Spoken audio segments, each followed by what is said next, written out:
আসসালামু আলাইকুম সুপ্রিয় ভিউয়ার্স, আজকে গুরুত্বপূর্ণ একটা বিষয় নিয়ে আলোচনা করব। ভিডিওটি সম্পূর্ণ দেখতে থাকুন। রেলিথিয়ন কেন ব্যবহার করবেন?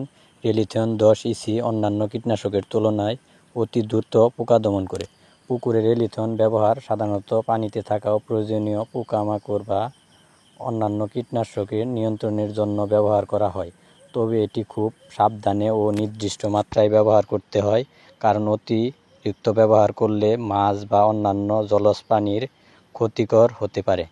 রেলিথিয়ন আগে পানিতে ভালোভাবে মিশিয়ে নিতে হয়, তারপর সেই মিশ্রণটি পুকুরে প্রয়োগ করতে হয়, বিশেষ করে যেখানে পোকামাকড় বেশি। কিছু পোকা যেমন মাছের গায়ে কামড় দিয়ে রক্ত খায়, এতে দাগ বা ইনফেকশন হয়। এরা মাছের গায়ে সাদা স্পট বা লালচে দাগ তৈরি করতে পারে। বেশি পরিমাণ পোকা হলে পানির পরিবেশ নষ্ট করে ফেলে, যেমন প্রাকৃতিক খাদ্য খেয়ে পানি ঘোলা করে ফেলে। পুকুরে পোকা বা মাছের দাগ স্পট থাকলে রেলিথিয়ন ব্যবহারের 10 থেকে 15 মিনিটের মধ্যে পোকা মারা যায়। 2 থেকে 3 দিনে দাগ স্পট ভালো হয়ে যায়।